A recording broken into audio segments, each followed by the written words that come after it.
What's going on, guys? Michael in here at 3D Print Everything, and we got a double feature this morning. I'm uploading both these videos. So this one was just given to me yesterday.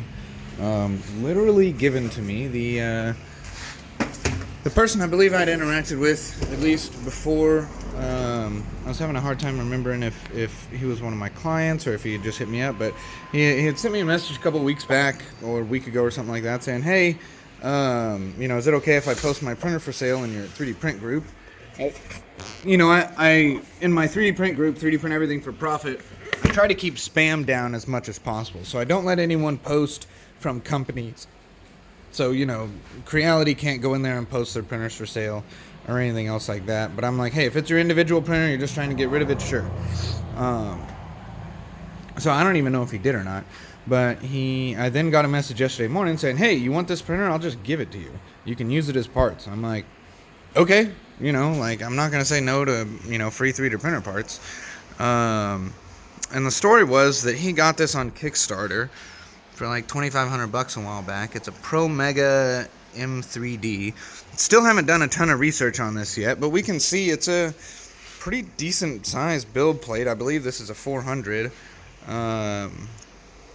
And we got quad corner things, but there are some interesting things with it. And I've already kind of given away one of the weird things, but it took me 5 minutes to figure out where the filament went in. I mean, look at this. Like, the nozzle is its own design inside the throat. So the throat and nozzle are the same exact piece there. So that nozzle goes through that heat block, locks in there, and then locks in up above it. I hadn't figured out how to take this off yet. It's mounted to something. I don't know.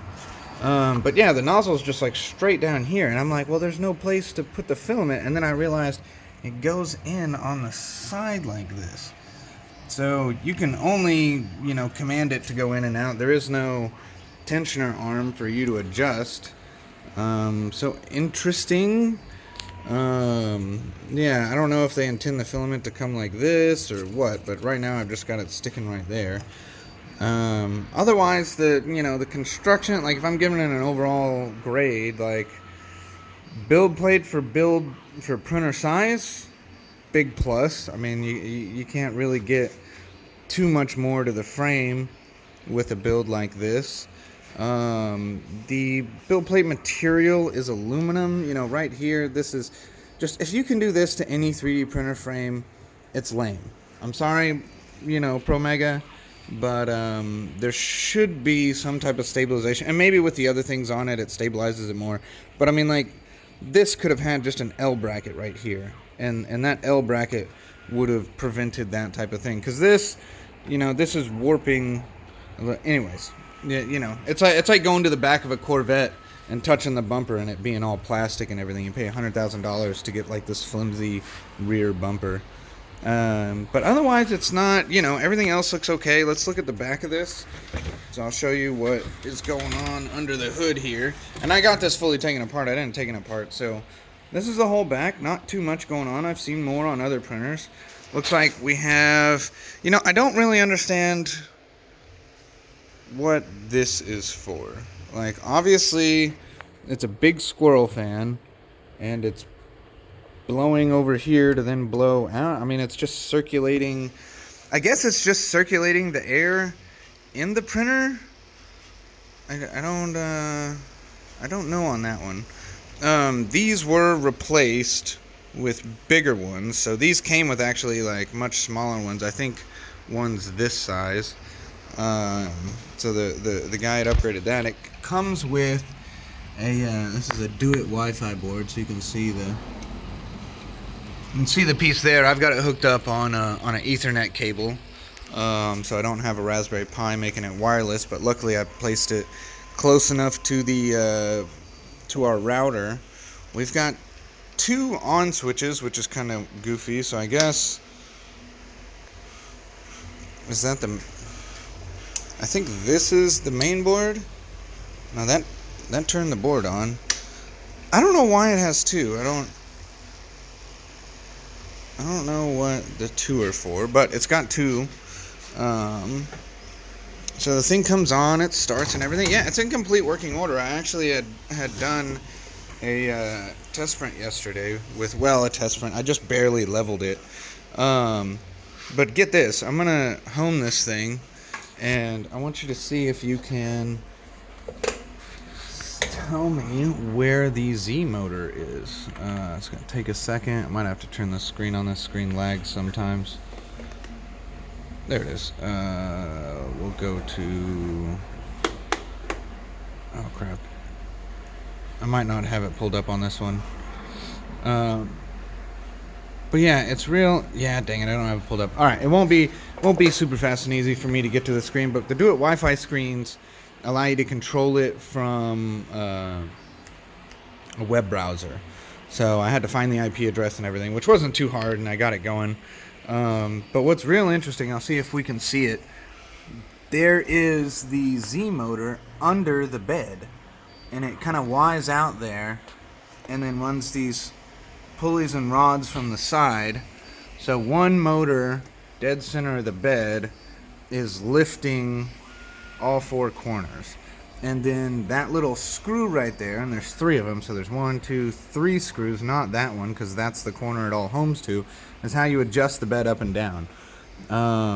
Interesting. I feel like the adjustment of the screws is a bit too loose. Like I can just very easily do it with my fingers. So I feel like over time with vibrations, the leveling of the bed might get a little off. There's also not enough tension in the bed. It just moves down with super ease. That's not too much of a problem, but it's also a little bit lame. It'd be nicer if there's a little bit more resistance so that the bed just didn't drop every time you take power off of it. It does lift very fast. That's kind of cool. I think they geared it. They at least did like a dual kind of fan duct here. The fan duct's not really blowing on the part that the thing is doing there, so I don't know. It needs some silicone socks. But I mean, for a working printer, he said he got some good prints out of it. It was just kind of a difficult printer to operate.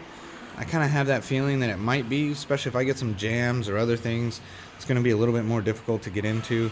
But I mean, for a free printer, I'm always going to take a free printer. So if you just want to throw something away, or if you find it in the recycling, I might be foolish enough to buy it.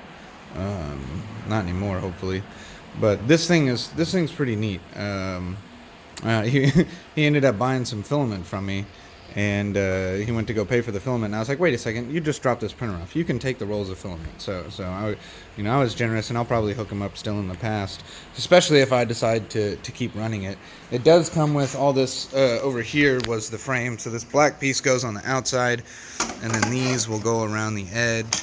So we'll see what I can do with it, see if I can get it going, feel like if I can get it reliable. I might probably switch this glass out for a PEI sheet. I feel like the PEI will probably work better. I still have some glue, so I'll probably run it for a little bit. The bed looks pretty evenly distributed as far as the heat goes. I think that's a quality heat bed. So that's kind of cool. They actually have 2 heaters. So it says heater 1, heater 2, and sensor on the piece there. So I'm gonna assume that this either splits in half one way or the other, or maybe there's just 2 to heat up the whole thing, so it heats up pretty quick. But that's neat. The rods look okay. It's on linear rails. It's a Core XY belt system. Overall, I'm impressed. I mean, this thing should sell for what I think they sold for, $2,500 or whatever. I think the aluminum's a little cheap. Maybe they could have just doubled up the size of the aluminum. That might have cost more for sure, but or just a little bit more. I mean, now, to say that, where it's a disadvantage that it's a little, like in here, the corners are okay. Like this, like there's just a little bit of movement here. We probably could have had another bolt or 2. It looks like there is supposed to be a bolt there. This, it overall is very lightweight. For the size, this is probably the lightest weight printer I've picked up, and I'm sure that's what they were going for. So, impressive there. I mean, I can just easily, pick this up with one hand. I could carry this whole thing with one hand. It's surprisingly lightweight. So kudos there. we'll just have to give it, you know, a little bit more. Like my initial rating, first impressions rating, getting it working, it took a lot less. Yeah, you know, I was able to get this thing to move and start at print in like a quarter of the time as it took me to try to figure out that maker bot over there. So not bad. Yeah, you know, maybe just first impressions a 7.5 out of 10, maybe an 8 out of 10. Yeah, you know, there's definitely things that could be better. I think, you know, 4-corner leveling with 4 individual motors would have been great. A screen would have been nice. I do like screens on printers. I mean, for $15, just, you know, buy a screen and put it on your printer. That's just one of my opinions. You know, could be better. We'll see. I'll print with it. I'll see how it works. We'll see if we can get it, you know, nailed in pretty nice. But I'm digging it so far, especially for the price that it came in as. You know, maybe this will be a main producer. Maybe this will only print 2 or 3 things, and I'll hate it just like he did. So, you know, we'll see. But thanks for checking it out. This is, yeah, again, the ProMega M3D. Looks cool. Let me know what you think about it. Have a good day, guys.